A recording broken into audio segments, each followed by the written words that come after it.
सुनने वालों को सराज ज़ैदी का बहुत बहुत प्यार भरा आदाब नमस्कार good afternoon you're very welcome to the program you're listening to Apna Radio broadcasting at 93.9 Dublin South FM each Thursday I am broadcasting to the world and you are listening wherever you are in the world Apna Radio broadcasting a local program about India and from India and what's the week is like in India and all that. So this is your own program, and I'm grateful those who have tuned me in, and therefore, and Charmaine is here with a news item, and particularly today's program is packed with, you guessed, Dharmendra ji, but I'll talk about it some other issue as well, as usual, but sit back, relax, and listen to what's going on in the world of India this week.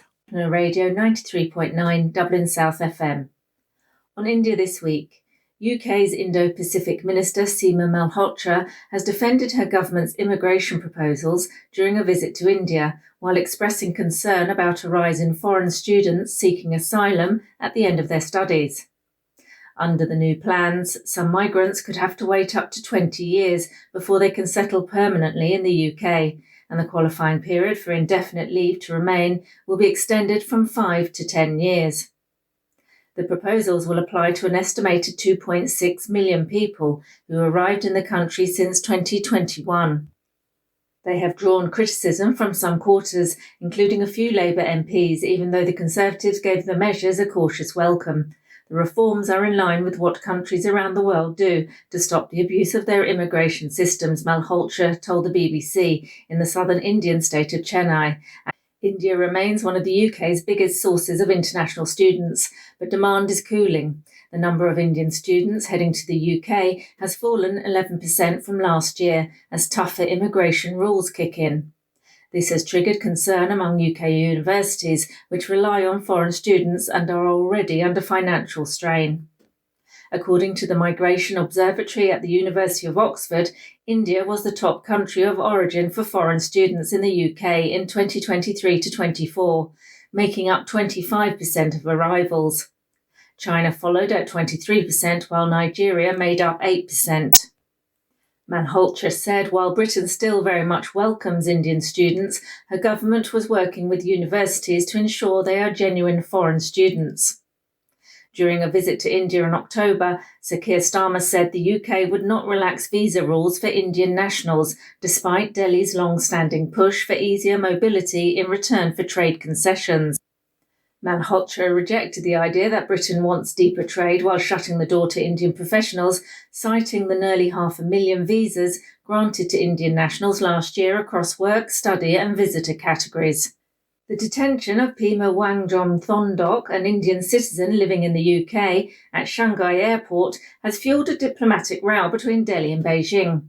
Ms. Thongdok said she was detained by immigration officials while travelling from London to Japan via Shanghai last Friday because her passport lists her birthplace as the northeastern state of Arunachal Pradesh. China disputes India's claim over the region and considers Arunachal its territory, calling it South Tibet, a claim India firmly rejects. On Tuesday, India said it had lodged a protest against Ms. Thongdok's detention and reiterated that Arunachal was an integral and inalienable part of India. The state, which falls along a 3,440-kilometre de facto border in the Himalayas called the Line of Actual Control, has been a source of tension between the Asian neighbours for decades. China says it considers the whole of Arunachal Pradesh its territory, while India claims the Aksai Chin Plateau in the Himalayas, which is controlled by China. Troops from the countries clashed along the border in the town of Tawang in Arunachal Pradesh in 2022. The fight took place even as India and China were working to re-establish ties after a clash at the Galwan Valley in the Ladakh region in 2020 and led to a complete breakdown in ties. However, in August, Chinese Foreign Minister Wang Yi, who was in Delhi on a 2-day trip, said the neighbours should view each other as partners rather than adversaries or threats. Ms. Thondik's detention amidst these friendly overtures has raised eyebrows in India and made national headlines. A plume of volcanic ash from Ethiopia has swept across the Red Sea through Oman and Yemen and reached Delhi, the Indian Meteorological Department has said. The eruption of the 𝐒𝐲𝐬𝐵 volcano in Ethiopia, which was dormant for several thousand years, began on Sunday morning, sending an ash column thousands of feet into the atmosphere. Several flights have been cancelled, delayed or rerouted in India because of the ash, with the country's aviation regulator asking airlines to strictly avoid affected areas. The level of ash contamination is unclear, experts say, but it is unlikely to affect Delhi's air quality, which was very poor as per officials' reading on Tuesday. In a statement on X, IndiGo said it was tracking the situation in coordination with international aviation bodies. Mumbai Airport has asked passengers to check the status of their flights before leaving for the airport.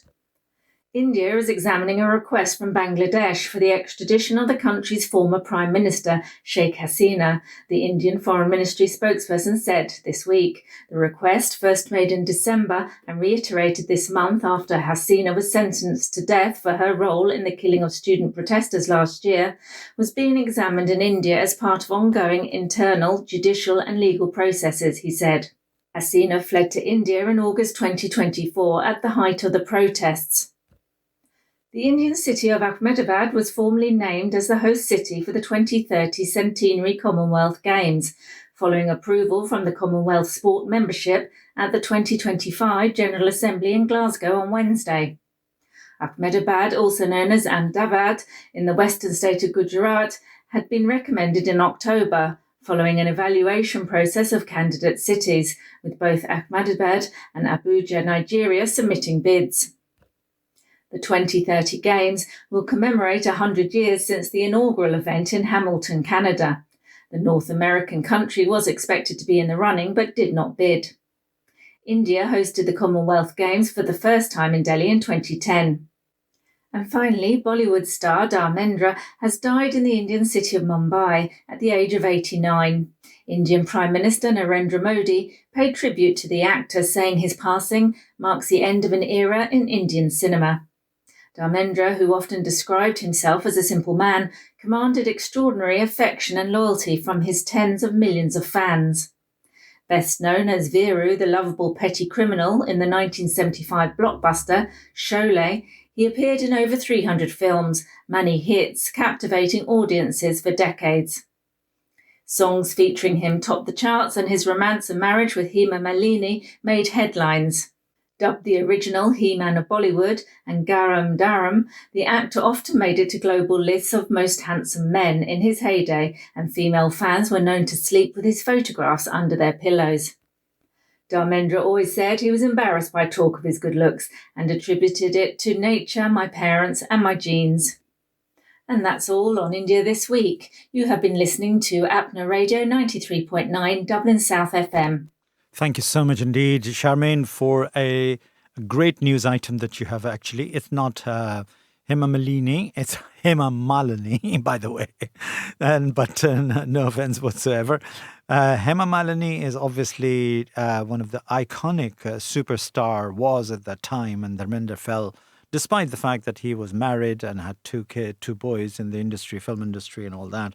And she fell in love with this girl, Hema Malini, who is known as the Dream Girl, because they were a pair, Hema Malini and Dharmendra, in many, many films. So yes, indeed, this is the highlight of the news today, is that Dharmendra is no longer with us, and I would be covering that news actually from a, Rajiv Sardesai, who's also a very good India Today journalist who talked about it, in fact, that Dharmendra's passing.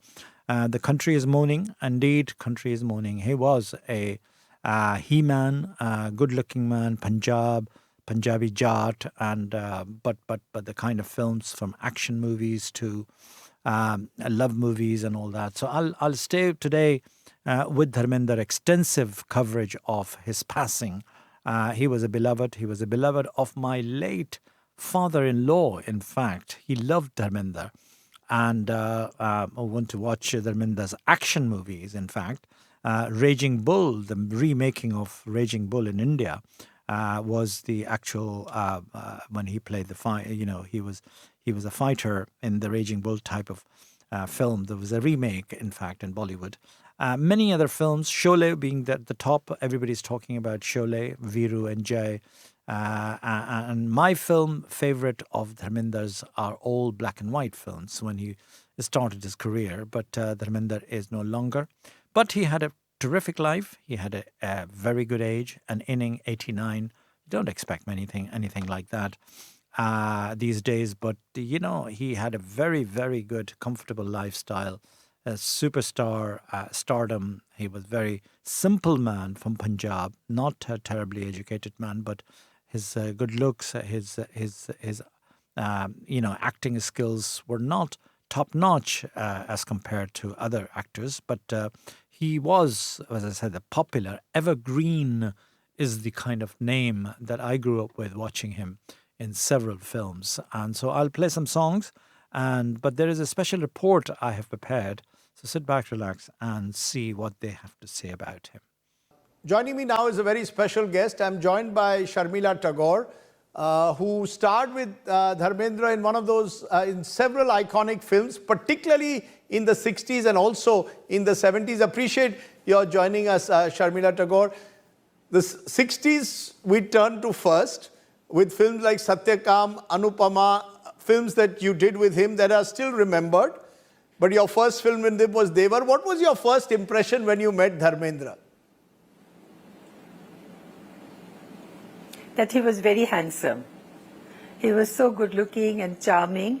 He had a wonderful smile, and he was wonderful to get along with. But the first impression that he was very good looking. First impression that he was very good looking. In those films, which some of which were directed by the great 𝐀𝐩𝐧𝐚 Mukherjee, there was a sense that Dharmendra, the actor, was also coming into his own. He often was classified more as a star than an actor, but in those films, he really seemed to get the emotional chords right. Was it easy to act with someone like Dharmendra? It was wonderful, very easy to act with him because he was... he was very spontaneous, and but with Rishida's film particularly, Anupama first, and then Satyakam, and then 𝐀𝐩𝐧𝐚 𝐑𝐚𝐽, he had very different kind of role. And in 𝐀𝐻𝐧𝐚 𝐑𝐚𝐽, in a comedy role, he was brilliant, absolutely brilliant. And I really wish that they had given him the national award, because for comedy perhaps there was no appreciation or no understanding that you can, get those kind of awards, the serious awards. They were meant for serious actors. But I think he was just, he was very good. All the films I've done with him, I've really enjoyed. I worked in 7 films with him. I'm looking at scenes from 𝐀𝐻𝐧𝐚 𝐑𝐚𝐽, which was a classic in that comic genre, and it was a multi-starrer with you, Amitabh Bachchan, and Dharmendra, Jaya Bachchan. I'm just trying to understand. Jaya. And Jaya Bachchan. I'm just trying to understand. And Om Prakash. And Om Prakash. You've got all the names right. There was a sense that he had a great gift of comic timing. I remember once interviewing him and said he actually relished doing comedy. Yes, I mean, he was so good. And I can still remember, because it's my go-to film. Every time I'm sort of not feeling too bright, I see 𝐀𝐻𝐧𝐚 𝐑𝐚𝐽 and it makes me laugh. He was brilliant, that when he's pretending to be, he has a lisp, he does it so well.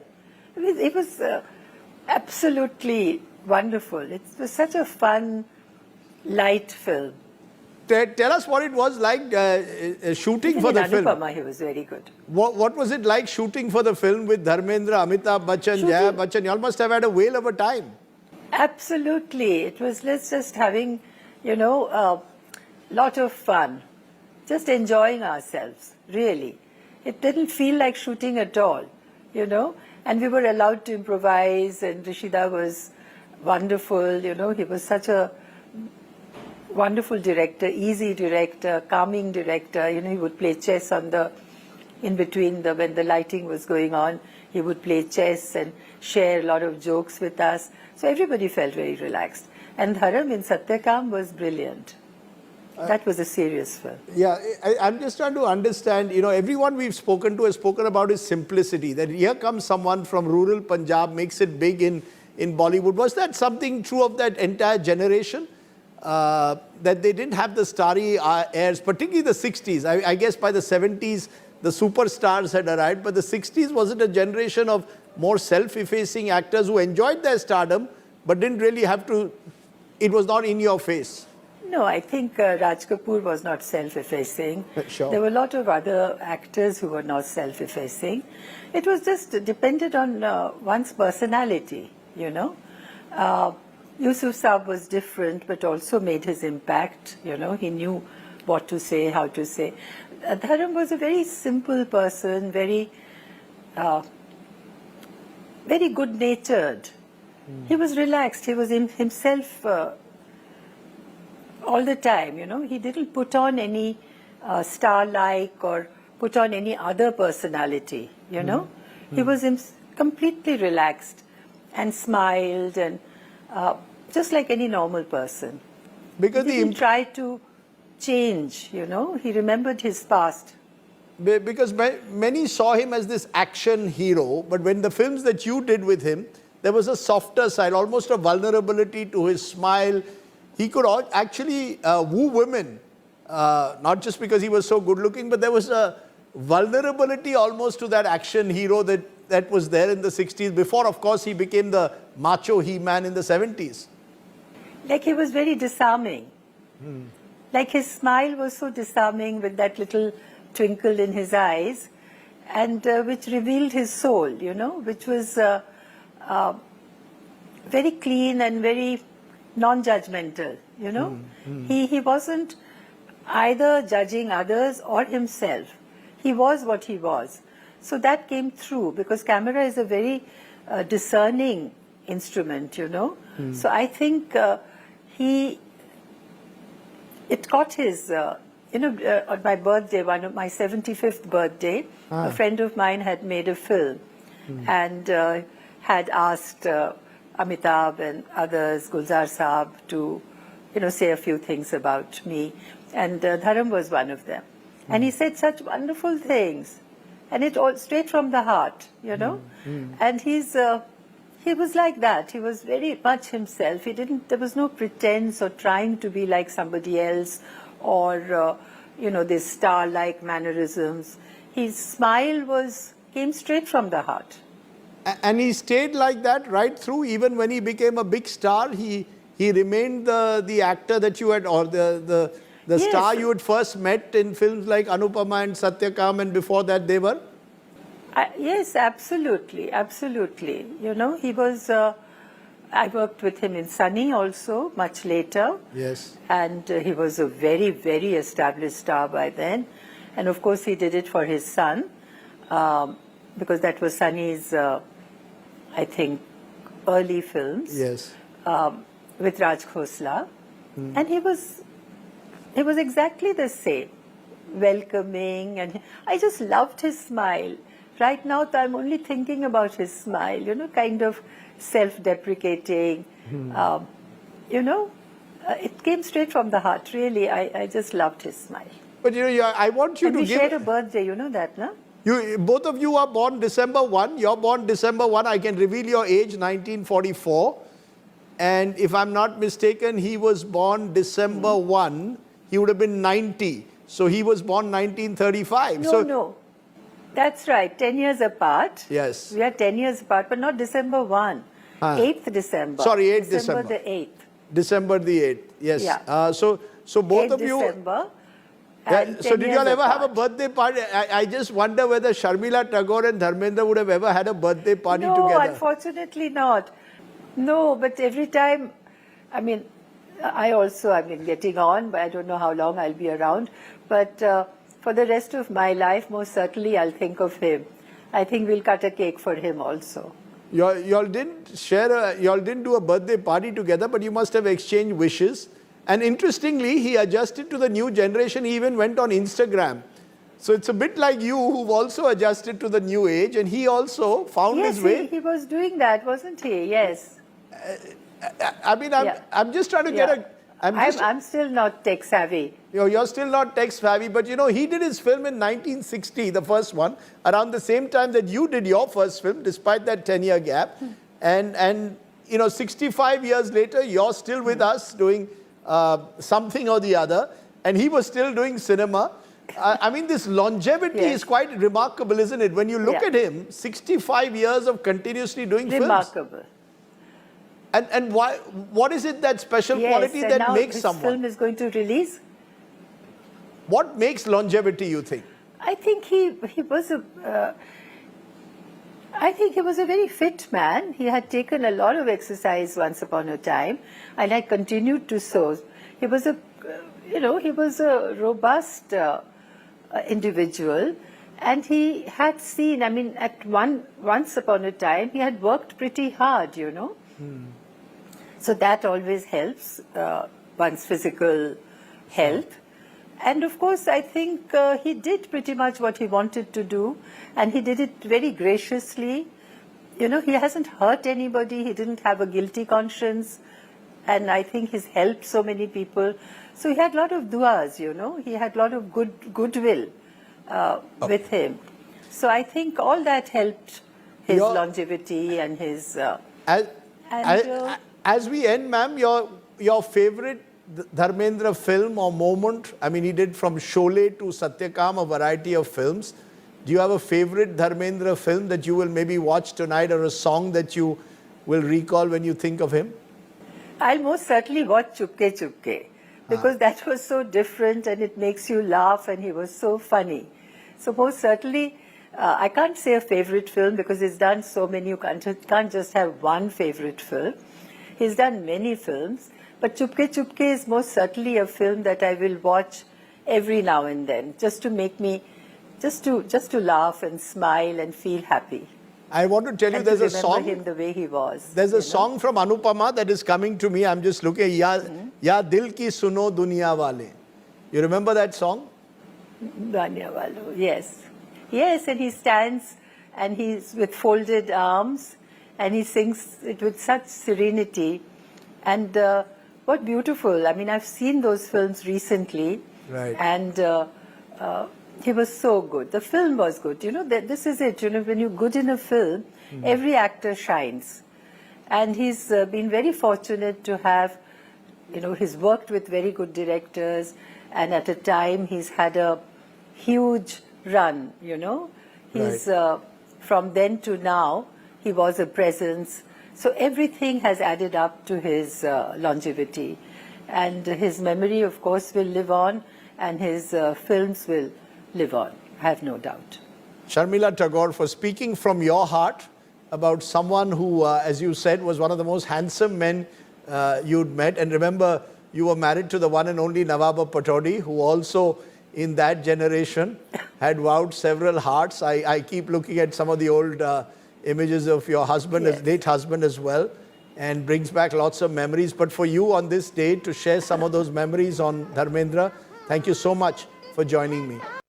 Now, that was the tribute to Dharmendra ji by no other than Sharmila Tagore.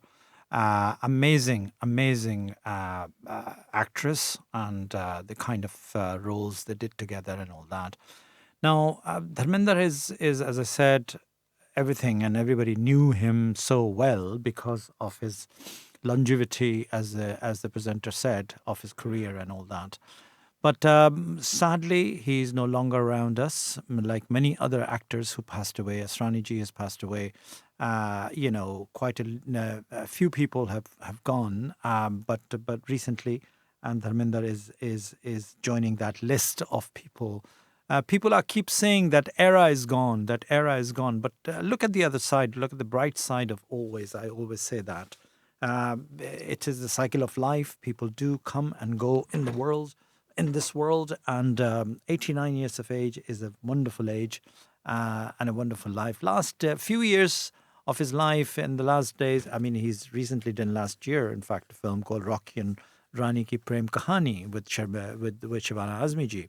So, and then he had adopted a very healthy lifestyle by living in the farm in Lonavala, which is outskirts of Mumbai, and he used to be a farmer. Hearts and Hearts was a Punjabi Jat, a farmer, come from a, son of the earth, soil and whatever. And he used to grow vegetables. He used to eat a very healthy food, locally curd, locally prepared in the farm, and he had a swimming pool, jacuzzi, everything. The most luxurious life one could imagine that Dharmendra has, and why not? Because he worked so hard for his life. Now, the next important issue that I would really like to talk about it is our regular contributor, Sharad Awasthi, has actually put together a second part of the environment and the pollution policy in India. So sit back, relax, and listen to what Sharad has put together, the pollution in India. So AQI, Air Quality Index, is the new buzzword for this season. And like all other years, AQI is the top trending buzzword for India. And obviously with the national capital fuming poisonous and toxic gases, the national debate is about the pollution in India. There are many theories, there are many researches that come to the forefront. But then as the season passes by, that debate has to wait until the next season. So like this ritual, this season again, we are talking about the pollution in India. In the continued effort, we try to bring forward new ideas, new thoughts. Whether it translates into actionable results, that remains to be seen, but at least the population should be aware as to what direction India is going, considering our ecosystem. So this July, India performed a similar ritual. Ministers posed with saplings, millions of school children lined up the plantation drives, and state governments across the country with grand targets this time, 1.46 billion saplings in just a week. So that was equivalent to the population of the country. One Mahotsav, the forest festival, the country's annual forest festival supposed to be, arrives with great pomp and publicity. After all, who can argue against planting trees? They promise shade, carbon equalization, cleaner air, and a greener future. But behind this spectacle lies an uncomfortable truth. India is still losing forest faster than it can plant them. Over the last decade, the country has lost nearly 16% of its natural forest cover. And while trees are being planted at scale, few in the policy pause to ask most fundamental question. Where are these saplings being planted? Are they native? Are they suited to the landscape? Will they survive? Will they help local communities or harm them? And the deeper question that we are raising here is, are we restoring India's ecosystem or merely increasing the number of trees on paper? So there has to be an honest look into India's environmental history if we have to fight the climate change and the pollution in India. And we also have to, in this effort, look towards China's recent environmental turnaround. They actually reversed their pollution history, and there are hard lessons to learn from them. The real restoration is not about planting saplings, it's also about repairing the entire ecosystem, respecting local knowledge, and protecting the old growth forest. Also ensuring that the afforestation does not become a new form of ecological damage. And India has a history of damaging the ecology because of the commercial forestation. So if you look closely at China's environmental revival, it's basically based on two principles, determination and discipline. Few cities in the world actually symbolizes environmental failure as sharply as the Beijing, the capital of China, in the early 2000s. This city was once known as Kingdom of Bicycles, and slowly but drastically, it changed to a smoking megapolis of combustion engines with fine particulate pollution at catastrophic levels. This was all due to country's economic boom, we know, but it was producing prosperity, and therefore people were not questioning it, though the environmental collapse was visible all over. Yet, within a decade, when China realized, China pulled off what many thought impossible about the clean air. So according to World Economic Forum, Beijing cut PM 2.5 level by 64% and sulfur dioxide by 90%. And in 2019 Nature Sustainability Study, it found that the net increase in the vegetated land across China, it reversed the desertification. And today China's sky genuinely have become clearer, cleaner. So this is not magic. China is teaching the world, and especially India, a lesson. We have to compare India with China because both are on the trajectory of development and prosperity. We are consuming our natural resources to feed the world. We are becoming the factory of the world, the manufacturing hub of the world. Therefore, like China, we have to be careful with our environmental policies. So China's reforms targeted the environment from every direction. Energy. They shut down the coal power plants, and most of them were transitioned to gas or expanded into renewable energies. Industries were relocated, and the ultra low emissions were enforced into those industry standards. Also, high efficiency treatment of technology was subsidized, was deployed, and brought into regulations. Transport, which has become the major polluter in India. Now, what the Chinese did was they limited the private cars, of course, tightening the emission norms, and also in parallel build vast public transport systems. Now India is lagging seriously on public transport, also because of our mentality of getting a status by driving a four-wheeler. So that has to be categorically addressed, that public transport is not for poor. Even those who can afford a big luxury vehicle four-wheeler are traveling in the public transport.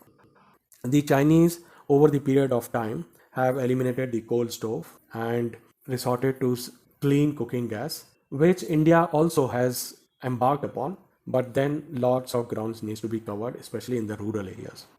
What we are not doing currently is the surveillance and the monitoring. So like the weather reports we see in the news, I think every day at the end of the news, we should have a segment where a satellite imagery of our surveillance, of our pollution map should be visible to the entire nation, and it should be mandatory so that there is a consciousness about how much are we polluting and during what month and day we are toxic, we are breathing toxic air. So the national goal of having a clean air has to be broadcast to the entire population daily. On the long-term front, the afforestation has to be part of the wider ecosystem. Chinese have planted billions of trees under Great Green Wall program, but these plantations were not disconnected or just another vanity project for political gains. They were integrated into the broader environmental restoration strategy, including soil conservation, water management, and community livelihood support. Now, this integration is what we are calling it as ecosystem, not just merely planting trees and afforestation. So trees alone do not fix problem. In fact, they may break the landscape also. So India's plantation-driven approach should be avoided. And historically, if you look, 2 centuries ago, when the colonial acts of parliament and the colonial government had been planting trees, they had been planting trees for merely commercial reasons. For sake of railway sleepers, railways, they wanted teak and for shipbuilding, or eucalyptus for fuel and for paper, pine for resins, and wattle for tanning leather. So these were 18th century's method of forestry and developing forest under Indian Forest Act of 1865. But then this is 21st century. So therefore, whatever trees we are trying to plant, the trees that India must include in the afforestation project must be to convert the biodiversity of grasslands, of forest, of our wildlife. And therefore, forestry at any point of time, if it is used for commercial purpose, that will only damage the environment, will damage the ecosystem. So for example, the teak wood that replaced the sal across the entire central India, the pine wood that displaced the native oak in the Himalayas, or the wattle tree that invaded and destroyed the entire high altitude grasslands in the Nilgiri mountains. So we have to be careful, and learning is already there. Our scientists are wonderful. They know exactly what to plant, but then we have to listen to them away from the political gains. There are few success stories like Vijaypura in Karnataka, where people planted 15 million native trees in last 8 to 9 years. And it achieved an extraordinary 95 to 98% survival rate. So this is what is important to understand, that growing any variety of tree in any location, the survival rate is not going to help much. And therefore, Vijaypura's success story is a lesson to learn, because it also brought back wildlife. About 300 species of birds returned to this area, and it improved the agricultural productivity across the region. So which was once a sandstorm or kind of a dust storm area, drought ridden, with just 0.17% of forest cover, now has just 2%. So that's increased, although increased by number of times is higher. But imagine just 2% of land cover with good forest results in an enormous gains in the ecosystem. So this is an important lesson to learn. So the battle for fighting pollution is just not by reducing the vehicles on the road. By the way, the number of vehicles per 1,000 population in India is far, far less than number of vehicles per 1,000 population in Europe. And we have traffic jams and road congestion. Imagine if we were to have the same percentage of vehicles as Europe has per 1,000, our roads would be choked. To travel probably a kilometer would take an hour. So we have to be careful not to copy the West, not to copy the development model of the countries which we are trying to emulate now. We have to have our own Indian solution in order to give a proper ecosystem in India, which is coexist, co-living with the forest, with the wildlife, with the farmers, with the agricultural land.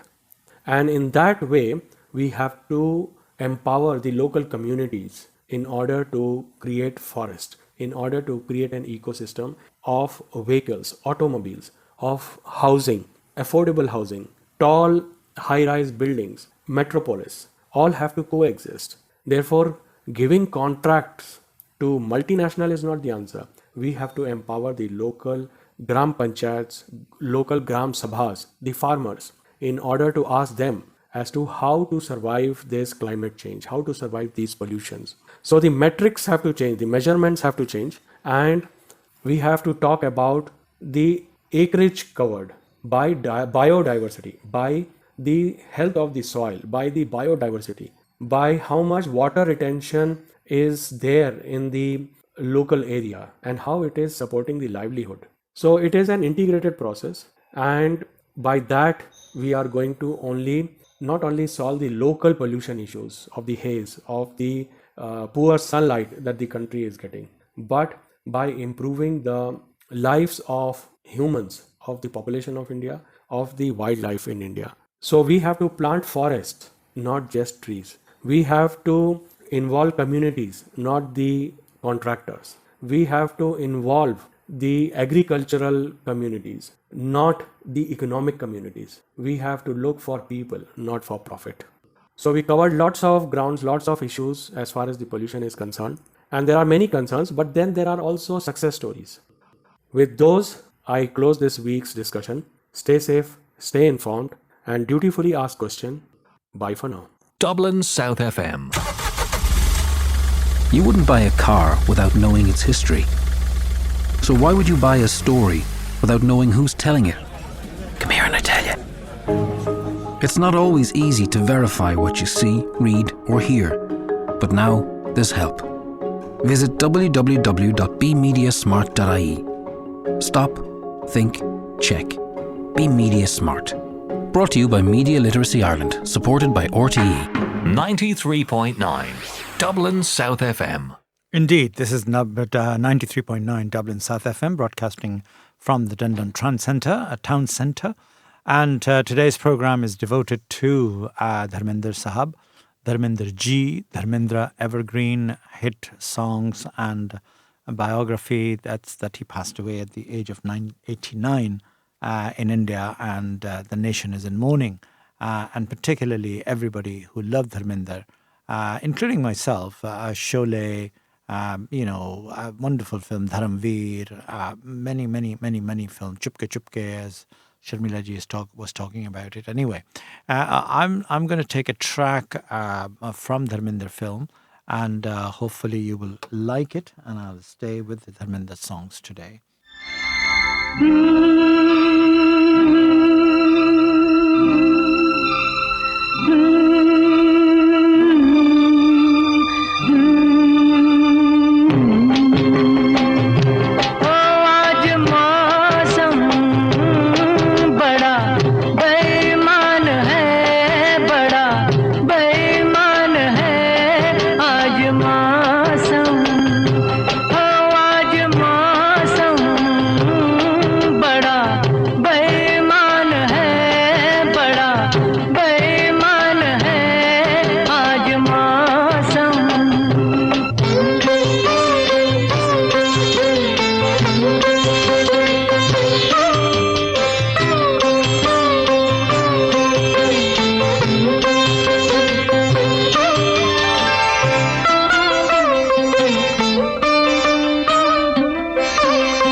Kali Kali घटा डर रही है, काली काली घटा डर रही है, ठंडी आहें हवा भर रही है, सबको क्या क्या गुमा हो रहे हैं, हर कली हम पे शक कर रही है, फूलों का दिल भी कुछ बदगुमान है, ऐ मेरे यार ऐ हुस्न वाले, ऐ मेरे यार ऐ हुस्न वाले, दिल किया मैंने तेरे हवाले, तेरी मर्जी पे अब बात ठहरी, जीने दे चाहे तू मार डाले, तेरे हाथों में अब मेरी जान है, आज मौसम हो आज मौसम बड़ा बेईमान है, बड़ा बेईमान है, आज मौसम आने वाला कोई तूफान है, कोई तूफान है, आज मौसम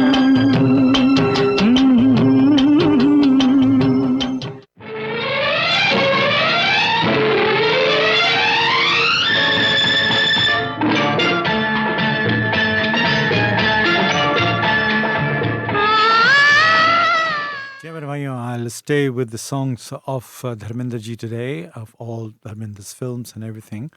There's another song is going to be Mohammed Rafi and Kishore Kumar. The previous song was Rafi Saab.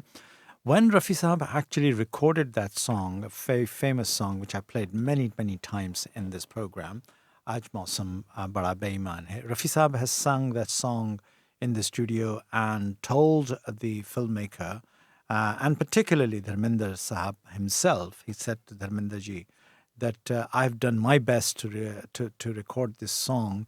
Now you do your best to when it's been picturized on you. So there was a kind of concern when the filmmakers used to make films and picturize songs. And this is a fascinating aspect of Hindi cinema, that actors do lip sync the famous songs that you hear it and that you see it on the screen. It's still happening, but that used to be the greatest achievement of Bollywood, that songs have been actually played during the time of shooting, and they will actually, I've watched now several times how they picturize the song, because I was fascinated by the actual process itself. And you would do the dubbing, later on lip syncing, and then close-ups, in fact, that your lips are syncing with their song singers as well, and actors would pretend that they are singing, because on the set, you have a loudspeakers, you have a loud song is playing and then actions has been spoken, and as soon as a couple of lines, it takes about a week to actually shoot a song. Do you know that? Which lasts for about 10 minutes, less than 10 minutes. Average song is in Hindi cinema used to be 5 minutes to 7 minutes. But it takes about a week to shoot that song. It depends on how complex the song is and all that. But this is an interesting process, and I'm going to stay with the more songs of Dharmendra ji.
आपके हसीन रुख पे आज नया नूर है,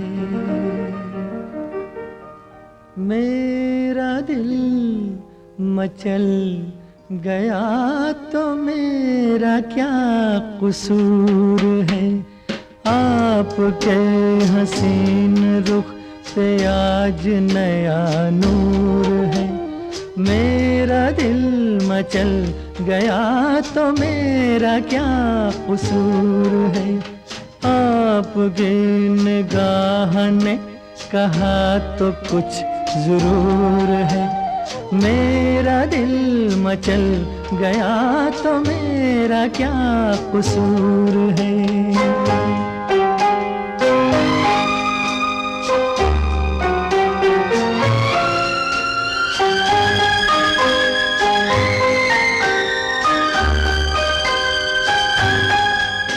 खुली लटों की छाँव में खिला खिला ये रूप है,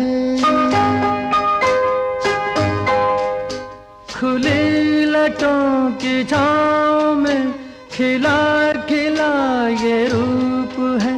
घटा से जैसे छन रही सुबह सुबह की धूप है, जिधर नजर मुड़ी जिधर नजर मुड़ी जिधर नजर मुड़ी उधर सुरूर ही सुरूर है। मेरा दिल मचल गया तो मेरा क्या कसूर है। आपके हसीन रुख पे आज नया नूर है, मेरा दिल मचल गया तो मेरा क्या कसूर है।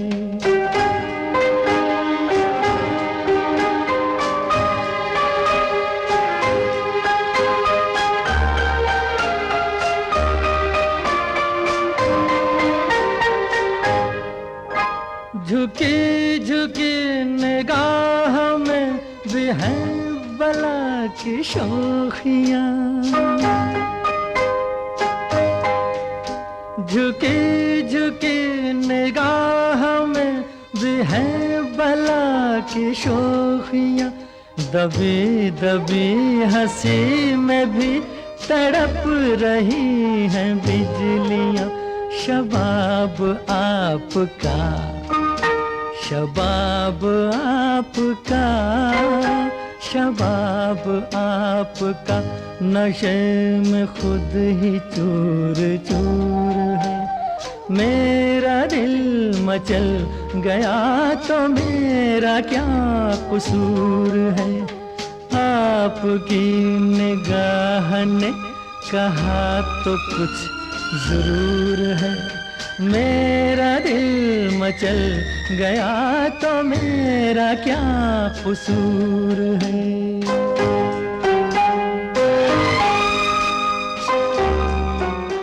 क्या मेरे भाइयों, मेरा दिल मचल गया तो उसमें मेरा क्या कसूर है. Beautiful song, beautiful black and white era and Dharmendra by the Rahman film. And talking about Dharmendra ji, that how Dharmendra has actually lived a passionate life, that he indeed had a heart, which he was a shair, poet. He used to do a wonderful shairi. His language was Urdu, by the way. He used to write a script in Urdu. In those days, when he coming from Punjab, that's what the Urdu was the kind of language. And that's how he used to do that. But after marrying a very early age with the mother of Sunny Deol and Bobby Deol, he moved when he moved to Mumbai and he became a very, very successful actor. A lot of girls, as Charmaine has said, that used to sleep with his photograph under their pillow and all that. But his heart was actually been on no other than Hema Malini. Now, Hema ji herself was, a wonderful actress at the time, but she was from the south. He was from the Punjab and all that. But the problem happened with their marriage because he was still marrying to his first wife. And because he did not divorce her, how did they get married? They got married through a Muslim ceremony, nikah ceremony, in which you are allowed to marry 4 women. And so therefore, without giving divorce to the previous 3, but in this case, only the second time.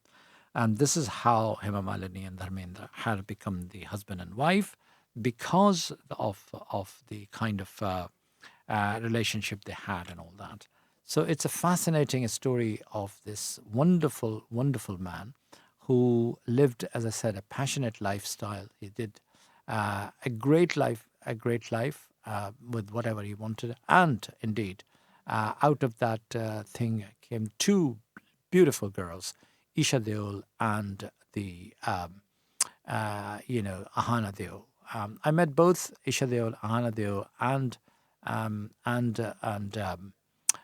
Dharmendra, not Dharmendra ji, but Hema ji in Oslo, and when they were there performing a live show and all that. But that's a fantastic career, as I said, a fantastic man, a jolly man, a free man who indeed lived a very, very, very passionate life with the people who he loved. Anyway, I'm playing some more songs today for Dharmendra ji, and as I said, there are a lot of action movies you can watch Dharmendra has actually worked in. But the songs of Dharmendra's are really, really are beautiful songs. So, of course, the famous song is Sholay song as well. But here's another song that I'm going to play. And I hope you will like it. So there you go. Sit back, relax, and enjoy this song.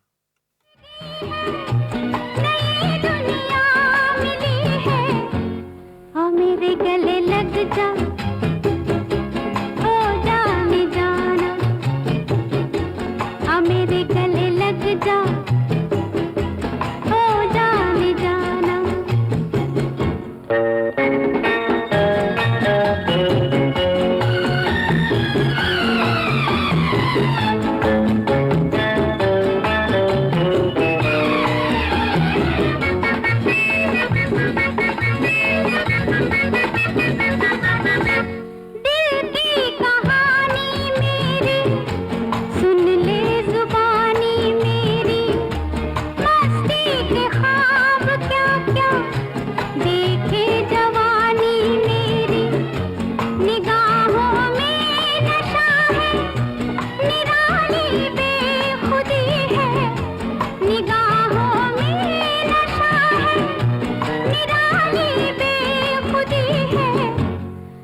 मेरे गले लग जा हो जाने जाना हाँ मेरे गले लग जा हो जाने जाना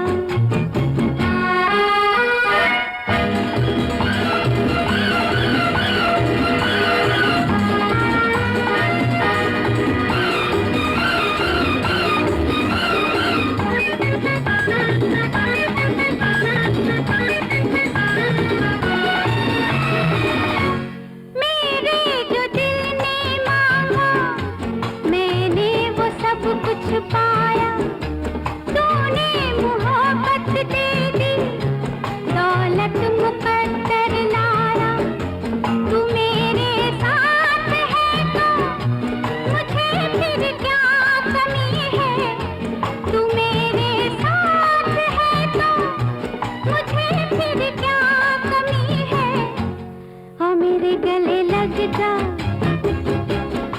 Yeah, but you know, time is running out, and I wanted to play another beautiful song before I leave. And here is the song before I pay final tribute to Dharmendra. Dharmendra is no longer with us, and his films, his songs, his pictures are very much with us. A lot of films, a lot of work, a lot of body of work. Almost 300 films that he did, right up to the age of 85. He continued to work a few years ago in Rocky and Rani Ki Prem Kahani. And a beautiful career, a beautiful man, and a beautiful family, and whatever. The nation, as I said, is in mourning, and I would pay heartfelt tribute and heartfelt condolences to Isha Deol, Ahana Deol, Hemaji, his surviving first wife, and of course his two sons, Bobby Deol and Sunny Deol. So bye for now. I would, as I said, back same time, same place next week. Hope you can join me in the Apna radio broadcasting at 93.9 Dublin South FM. Bye for now. Have a great weekend. शाम से